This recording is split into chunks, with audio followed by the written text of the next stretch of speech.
한 사람이 있었습니다.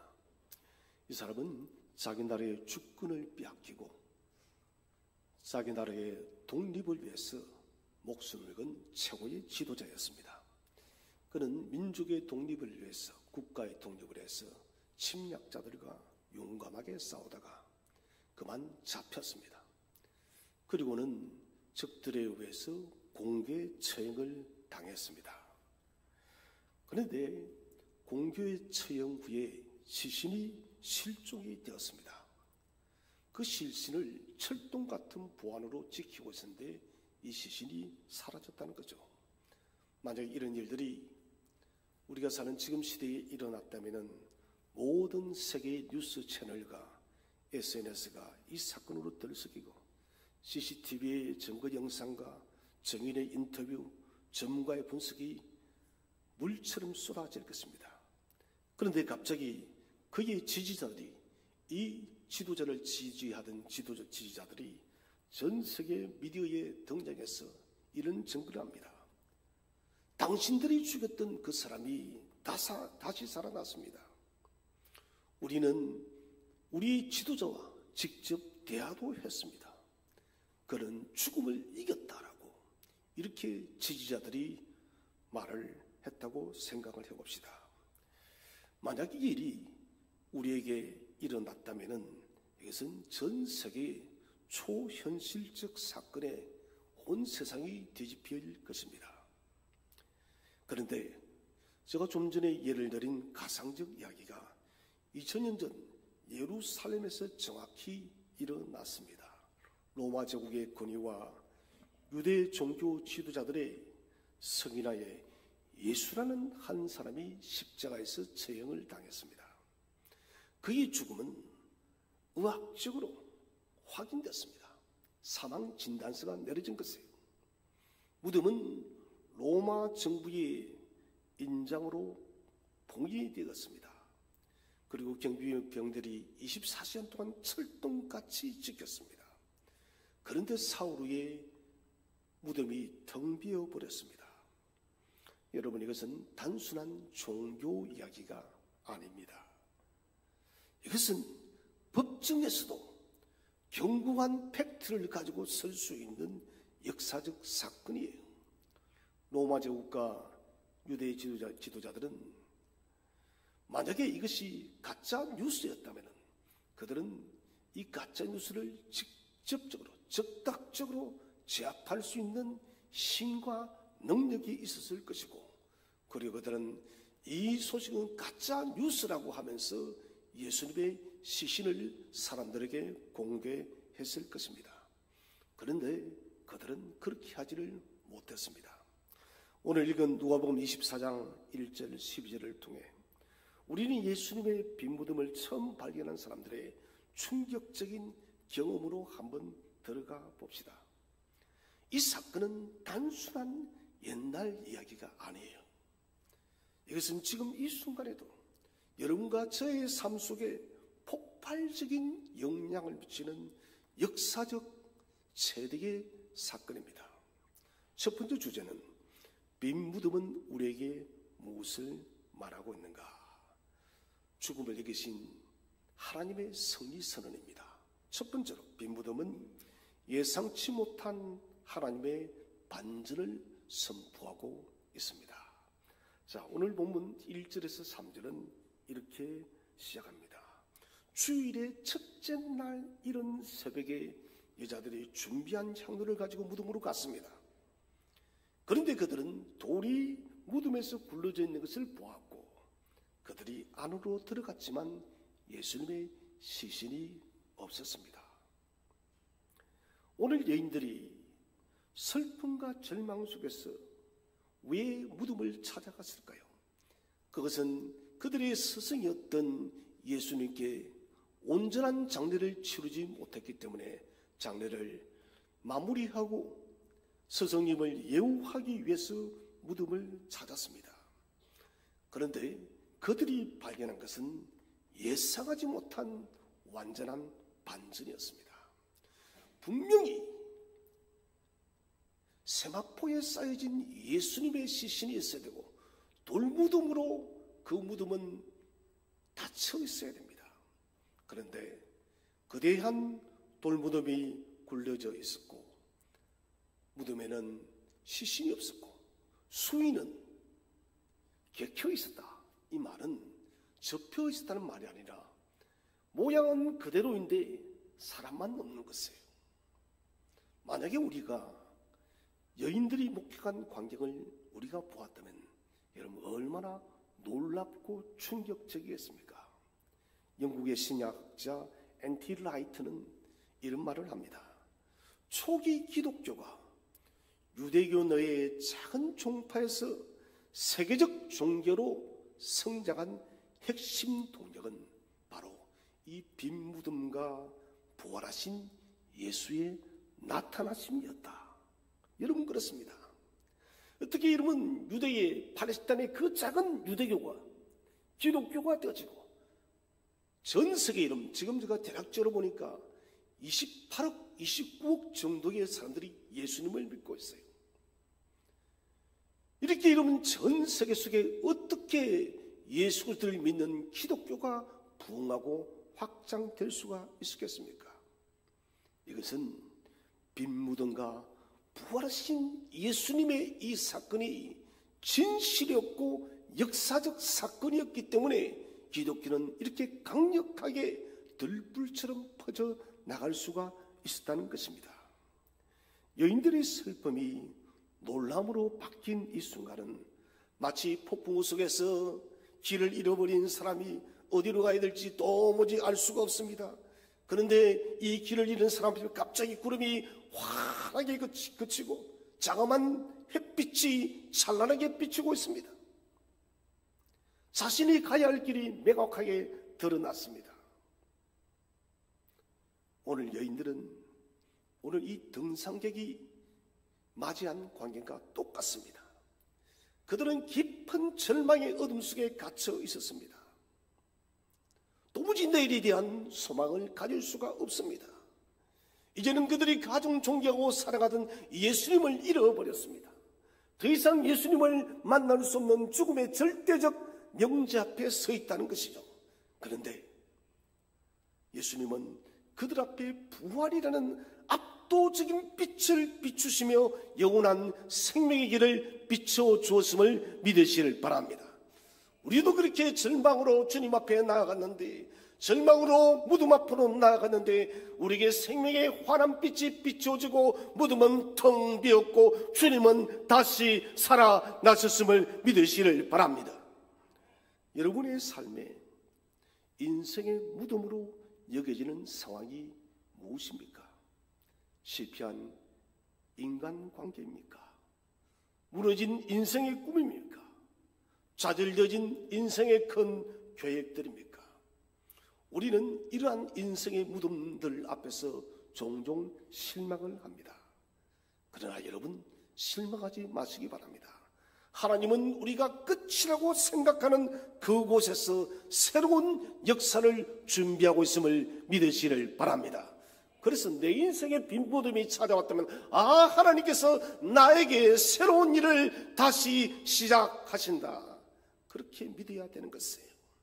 두 번째로 빈 무덤은 죽음의 권세가 무력화되었다는 것을 증명하고 있습니다. 이 빈 무덤은 단순한 역사적 사실을 넘어서서 심오한 신학적 의미를 가지고 있습니다. 무슨 의미일까요? 이것은 죽음의 절대성에 도전장을 내민 하나님의 선언입니다. 여러분 과연 누가 이 죽음을 이길 수가 있겠습니까? 저도 죽고 여러분도 죽고 우리 인생은 모두 다 죽습니다. 모두 다 죽을 수밖에 없는 이 사망의 권세 앞에 하나님의 절대적 능력이 도전장을 내민 거예요. 그 도전장이 뭡니까? 부활의 생명인 줄로 믿으시길 바랍니다. 아무도 이기지 못했습니다. 여러분 어떤 사람이 이 죽음을 이겼나요? 가장 위대했던 철학자 소크라테스도 이기지 못했습니다. 석가도 이기지를 못했습니다. 모하메도 이기지 못했습니다. 아무도 그들도 어떤 누구도 여러분 이 죽음의 도전장을 내밀 수도 없었고 죽음을 이길 수가 없었지만 하나님만이 이 죽음의 도전장을 내미시고 하나님만이 죽음에 승리하였음을 확신하시기 바랍니다. 기독교 신앙의 출발점은 십자가가 아니에요, 여러분. 우리는 많이 착각합니다. 십자가가 기독교의 출발점이고 아니요. 기독교의 출발점은 빈 무덤이에요. 그 무엇을 말합니까? 기독교의 시작은 부활이라는 것입니다. 십자가는 세상에 많은 종교가 말하는 희생의 상징입니다. 그러나 빈 무덤은, 부활은 기독교만이, 교회만이 선포할 수 있는 승리의 증거임을 확신하시기 바랍니다. 여러분, 세상 누구가 어떤 사람이 여러분 이 빈 무덤 부활을 자신의 승리의 표적으로 선포하는 사람이 어디에 있겠습니까? 만약에 혹 그런 사람이 있다 칩시다. 한번 보여주십시오. 당신이 부활한 것을 보여달라고. 누가 여러분 보여줄 수가 있겠습니까? 그런데 주님은 우리에게 부활로 나타나셨음을 믿으시기를 바랍니다. 오랫동안 죽음이라는 거대한 댐이 모든 인류의 생명을 가로막고 있었습니다. 이 댐은 여러분 결코 무너뜨릴 수 없는 댐입니다. 죽음의 댐을 누가 무너뜨리겠습니까? 그런데 예수님께서 이 땅에 오셔서 십자가에 죽고 부활하심을 통해서 그 절대적 댐을 무너뜨리고 영원한 생명의 구원의 물줄기를 저와 여러분에게 공급하였음을 확신하시기 바랍니다. 주님이 이긴 거예요. 무너뜨릴 수 없는 죽음의 댐을 철저하게 부서뜨려버리고 생명의 영원한 물줄기가 저와 여러분에게 믿는 자에게 한없이 솟아나게 간 이 위대한 사건, 이것이 바로 부활인 것입니다. 우리는 종종 인생의 여러 불가능한 상황들 앞에서 무력감을 느낍니다. 이 일은 도무지 할 수가 없어. 이 일을 어떻게 극복해? 이 일을 이길 수 있고 극복하는 것은 기적이야. 기적이 일어나지 않는다면 이 문제는 해결되지 않는다라고. 그렇게 우리는 무력감에 빠지고 상실감에 엎드려 있을 때가 있습니다. 그러나 여러분, 오늘 주님의 빈 무덤은 하나님께는 불가능이 없다는 것을 믿으시기를 바랍니다. 저와 여러분의 인생이 여러분 그렇게 불가능한 상황 앞에서 엎드러져 있다 할지라도 전능하신 하나님이 저와 여러분의 삶을 터치할 때 위대한 기적이 일어날 줄로 믿으시기를 바랍니다. 로마의 인장과 거대한 돌로 봉인된 무덤도 부활의 능력 앞에서는 무력했습니다.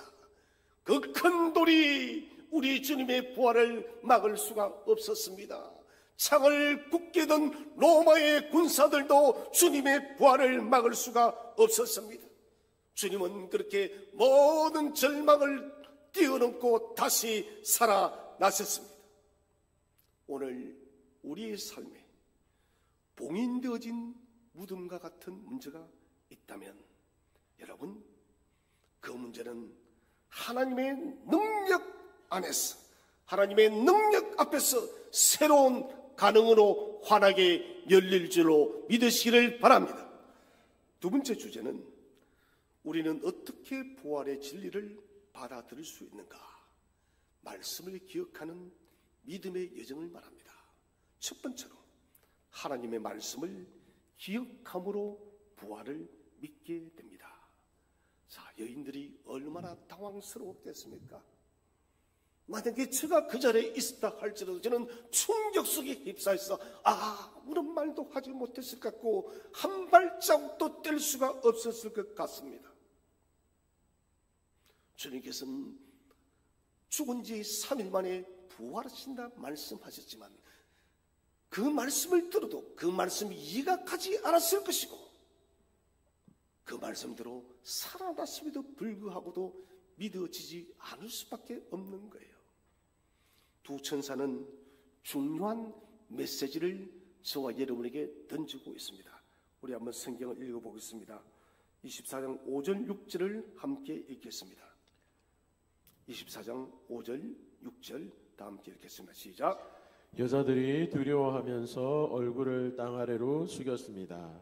그 사람들이 여자들에게 말했습니다. 어찌하여 살아있는 분을 죽은 사람들 가운데서 찾느냐? 예수님은 여기 계시지 않고 다시 살아나셨다.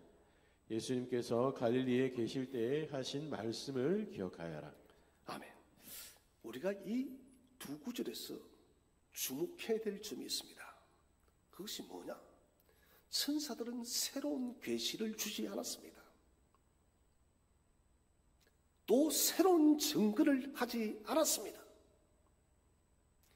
예수님이 이미 하신 말씀을 기억하라는 것입니다. 너희는 새로운 증거도 찾지 말고 새로운 계시도 찾지 말아라. 예수님께서 살아계실 때 너희에게 이미 하시던 그 말씀을 기억하라는 것입니다. 이것은 중요한 원리를 가르치고 있습니다. 신앙의 본질적 원리가 무엇인지를 우리에게 제시하고 있다는 것입니다. 여러분, 신앙의 본질적 원리가 무엇일까요? 그것은 오늘 천사가 말한 것이에요. 너희는 예수님이 하신 말씀을 기억하라. 믿음이란 것은 하나님의 말씀을 기억하는 데서 출발하는 거예요. 그래서 기억이란 것은 성경적 신앙의 핵심적 행위입니다. 이 기억하다는 제가 아주 좋아하는 단어입니다. 히브리어로 자카르라는 말을 씁니다. 자카르, 기억하다. 이 자카르는 단순한 해상이 아닙니다. 과거의 사건을 현재에 실제화하는 행위를 자카르라는 것입니다. 유월절 행사를, 유월절 기적을 베푸시고 난 뒤에 모세를 통하여서 하나님 말씀하시면 너희는 이 유월절을 자카르, 기억하라. 단순히 행사를 하는 것이 아니라 너희 삶 속에 구체적으로 체험해내고 살아내는 것이 여러분 자카르예요. 다시 말하자면 오늘 주님의 이 말씀을, 부활의 말씀을 살아계실 때 하시던 그 말씀을 자카르 한다는 것은 우리의 삶 속에 구체화해서 우리 삶 속에 그 말씀을 나타내라는 것이에요. 누룩이, 작은 누룩이 밀가루 전체를 부풀게 합니다. 비록 눈이 잘 보이지 않는 작은 누룩을 반죽에 넣습니다. 그런데 그 누룩은 조용히 내적으로 작용하며 결국 모든 밀가루를 다 변화시켜버립니다. 마찬가지예요.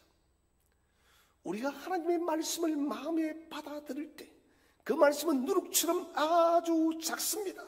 그러나 여러분, 우리가 그 말씀을 자카르, 다시 말하면 실체하고 구현하고 나타내고 살아낸다면 그 말씀이 저와 여러분의 삶의 전인격을 변화시킬 줄로 믿으시길 바랍니다. 이는 말씀의 능력이, 우리는 종족 영적 근만증에 시달립니다. 하나님 말씀을 들었지만 위기가 오면 그 말씀을 잊어버려요. 말씀을 기억한다는 것은 단순히 성구를 암송하는 것이 아닙니다. 그 말씀이 우리의 삶 속에 들어와서 우리의 삶을 변화시키고 실현시키는 것이 여러분 말씀을 기억하는 것이에요.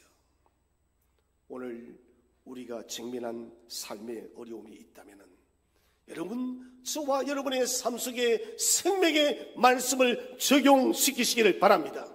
그 말씀을 기억하시기 바랍니다. 그 말씀을 자카르 기억할 때 말씀이 저와 여러분의 삶 속에서 살아 역사할 줄로 믿으시기를 바랍니다.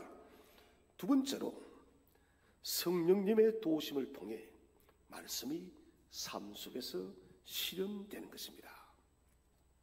8절에서 예수님의 말씀을 기억해 냈습니다 라고 말을 하고 있습니다. 여인들은 천사의 그 말로 인해서 예수님의 약속을 기억했어요. 여러분, 이 일을 누가 하실까요? 바로 저와 여러분의 심령 중심에 계시는 성령께서 우리에게 그 일을 행하심을 믿으시를 바랍니다. 우리 한번 성경을 읽어보겠습니다. 요한복음 14장 26절 시작. 그러나 내 아버지께서 나의 이름으로 보내실 진리의 성령이신 보혜사께서 너희에게 모든 것을 가르치시며 내가 너희에게 말한 모든 것을 생각나게 하실 것이다. 아멘. 이 말씀이 얼마나 위로가 되는지 모르겠습니다. 우리에게 오신 성령이신 보혜사께서 우리에게 모든 것을 가르쳐 주시고 우리가 인생의 위기에 쓰고 빈무덤의 그런 심각한 문제 앞에 섰을 때 저와 여러분에게 하나님의 성령께서 하실 말씀을 기억나게 함을 믿으시기를 바랍니다. 성령의 사역이에요. 종교교회가 존 칼빈은 그의 대표적인 저서 기독교 강요에서 성령을 내적인 교사로서 지칭하고 있습니다.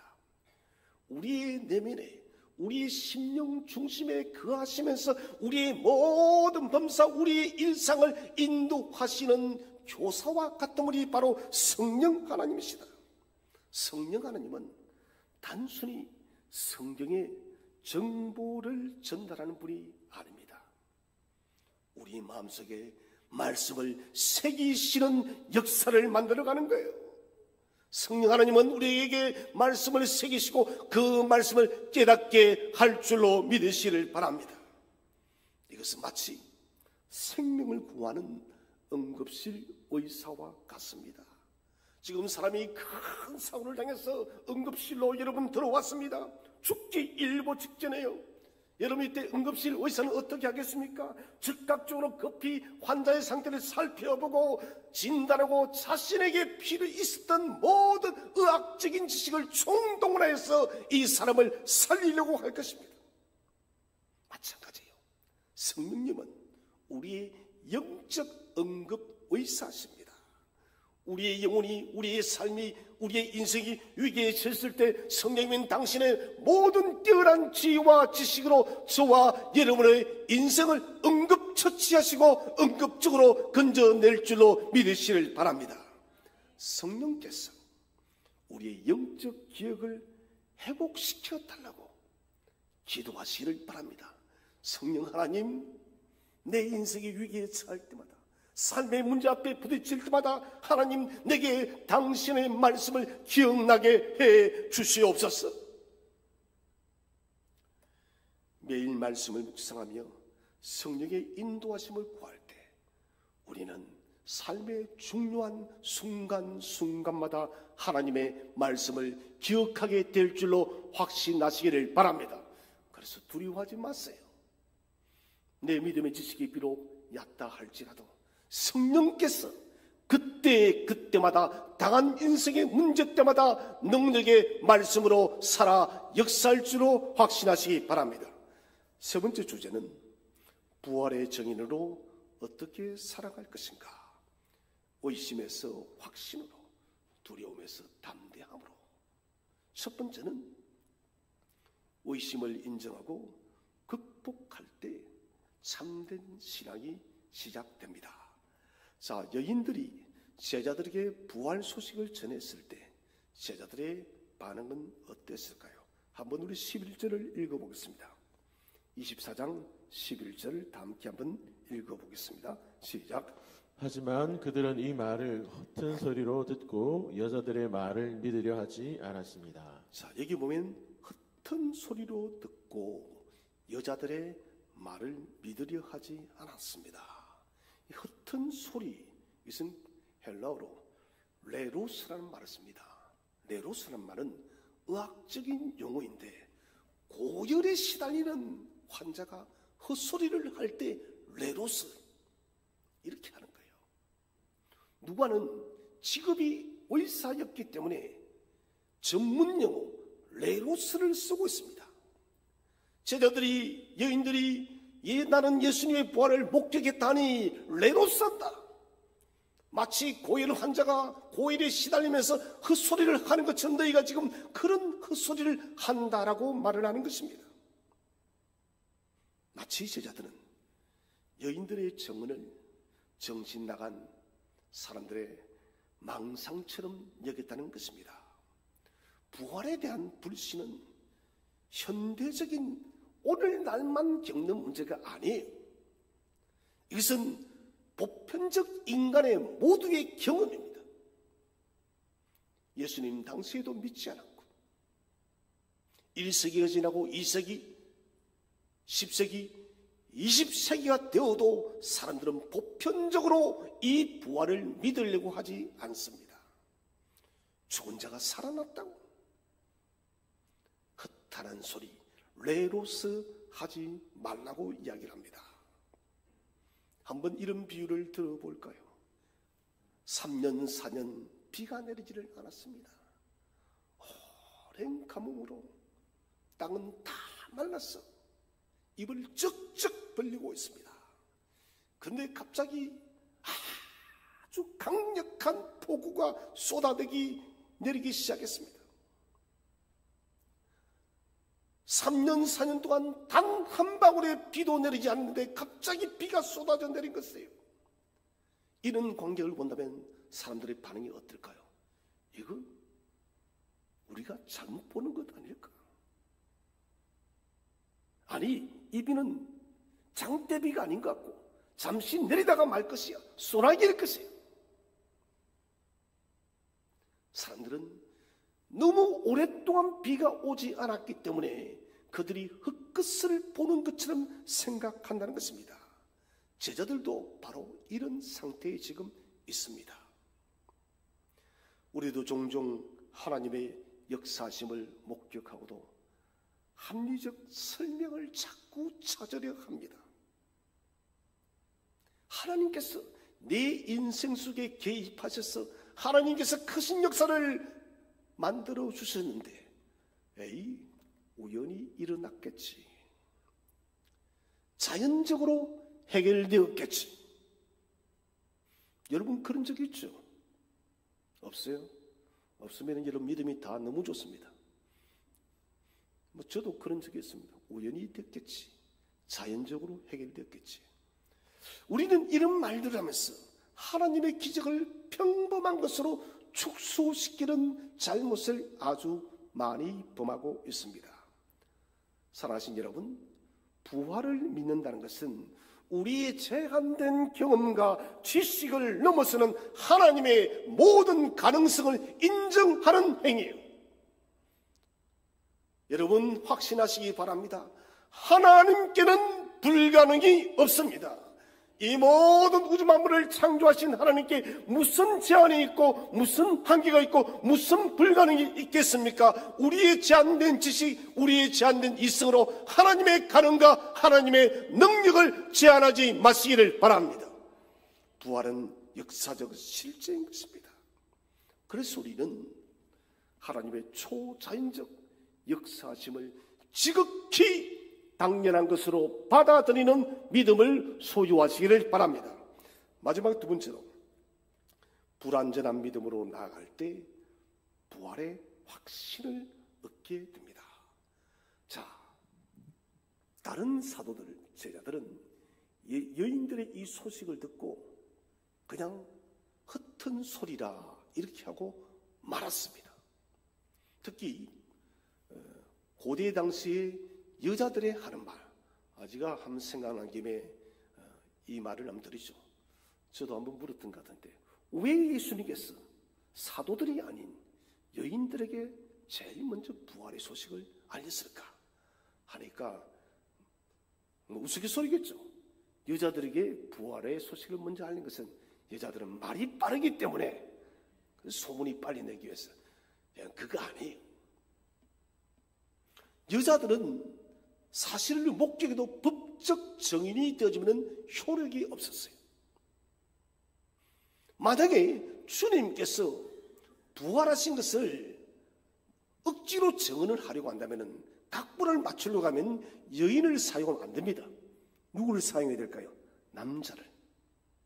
남자를 사용해서 그래야만 법적으로 서서 거짓말이라 할지라도 내가 예수님을 봤다고 부활했다고 10명이 그렇게 증언을 하면은 법적인 효력이 있는 거예요. 근데 여인들은 100명, 1000명이 가도 초록이 없어요. 그래서 제자들은 더욱더 헛한 소리, 헛된 소리다, 이렇게 이야기를 했다는 것입니다. 그런데 예수님의 수제자 베드로는 달랐습니다. 우리 12절을 한번 읽어보겠습니다. 12절 말씀 함께 읽겠습니다. 시작. 그러나 베드로는 일어나 무덤으로 달려갔습니다. 안을 들여다보았지만 수위만 놓여 있었습니다. 베드로는 이것이 어떻게 된 일인가 이상히 여기면서 집으로 돌아갔습니다. 자, 베드로는 뭐 했다고요? 일어나 무덤으로 달려갔다. 달려가서 예수님께서 부활을 진짜 하셨는지 가서 확인을 했다는 것입니다. 안에는 수위만 놓여 있었고 베드로는 이상한 일이야. 예수님의 시신을 지키고 있는데 어디로 갔을까? 자, 여기 보시면은 이상이 여기다는 말이 나옵니다. 이것은 단순한 놀라움을 넘어서서 경이로움을 말합니다. 다시 한번 번역해 보겠습니다.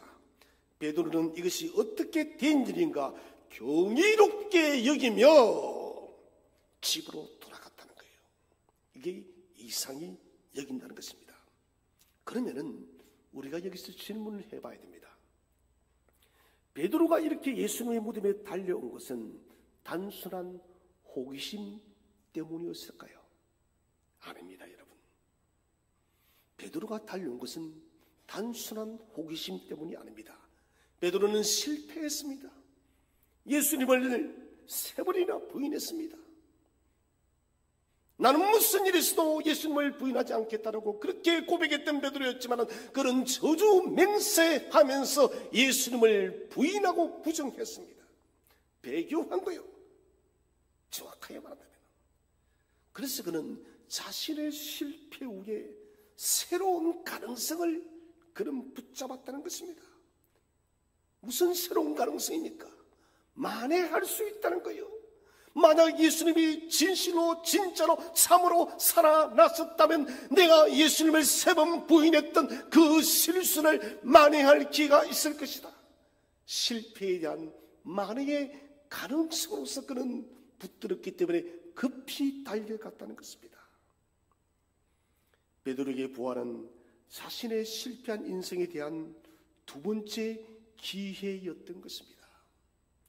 2번째의 기회, 이 가능성을 베드로는 놓치고 싶지 않았기 때문에 예수님이 다시 살아만난다면 나는 그분 앞에 참여하며 다시 일어날 수 있을 것이라는 그 희망 때문이었어요. 마치 깊은 바다에서 큰 폭풍을 만난 배가 있습니다. 보이는 것은 아주 희미한 등대 불빛입니다. 사람들은 말합니다. 선장님, 그것은 등대 불빛이 아닙니다.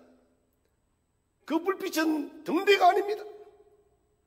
모든 선원들이 포기하라고 했지만은 선장은 아니야. 저 희미하게 보이는 것은 분명히 등대 불빛이 맞을 거야. 그리고는 그곳을 향해서 달려갑니다. 오늘 베드로의 행동이 바로 이와 똑같은 것입니다. 희미하게 보이는 희망의 그 불빛이 등대라고 믿고 배를 향해 가듯이 오늘 베드로도 그렇게 희미한 생명의 희망의 불빛을 보고 그는 무덤으로 달려갔던 것입니다.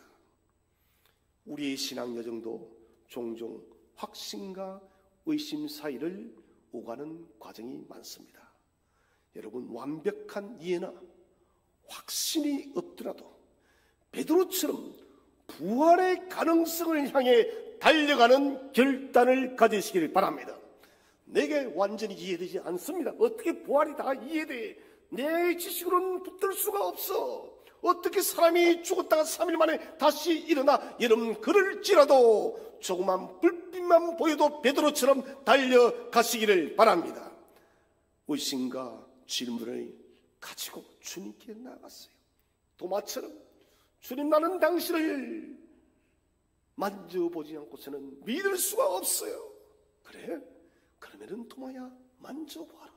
도마처럼 의심할 수 있어요. 괜찮아요, 여러분. 그런 믿음이라 할지라도 주님께 나아가시기를 바랍니다. 그럴 때 부활의 주님은 베드로를 만나 주었듯이, 도마를 만나 주었듯이 저와 여러분을 만나 줄 줄로 믿으시기를 바랍니다.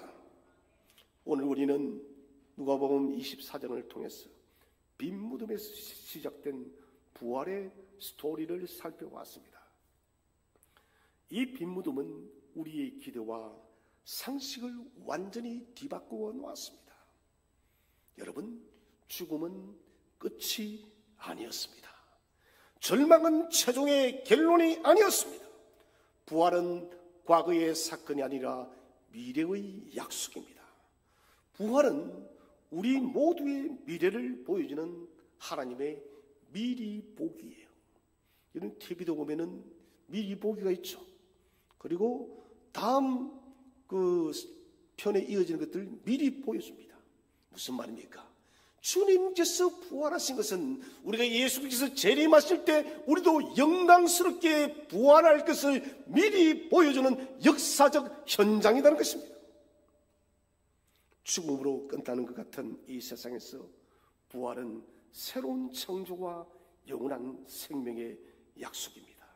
눈물로 무덤을 찾아간 여인들은 천사들로부터 어찌하여 살아있는 자를 죽은 자 가운데서 찾느냐는 질문을 받았습니다. 이 질문은 천사가 오늘 우리에게도 던지고 있습니다. 혹시 여러분, 살아계신 주님을 우린 죽은 전통과 이승과 상식 속에서 예수님을 찾고 있지는 않습니까? 살아계신 예수님을 과거의 이야기나 교리적 명제 속에서만 찾고 있지는 않습니까? 부활의 주님은 과거의 인물이 아닙니다. 오늘 저와 여러분과 함께하고 계심을 믿으시길 바랍니다. 히브리서 13장 8절은 말합니다. 예수 그리스도는 어제나 오늘이나 영원토록 동일하시니라. 2000년 전에 죽었다가 부활하신 예수님은 오늘도 부활의 역사로, 부활의 생명으로 역동적으로 움직이고 있음을 믿으시기를 바랍니다. 빈 무덤이 증명하듯이 우리 하나님은 죽음보다 강하시고 무덤보다 위대하십니다. 그분은 우리의 무덤을 빈 무덤으로 만드시고 우리의 비어있는 소망을 주님의 부활의 소망으로 가득 채워 주실 것입니다. 생명의 부활이신 예수 그리스도, 이분이 저와 여러분의 영원한 참된 소망이 되어지고 부활하신 예수 그리스도를 나만의 마음속에 채워두는 것이 아니라 이 부활을 생명다는 그날까지, 세상 끝나는 그날까지 부활의 소식을 전가하는 위대한 주님의 종들이 되시기를 우리 주님의 이름으로 축원드립니다.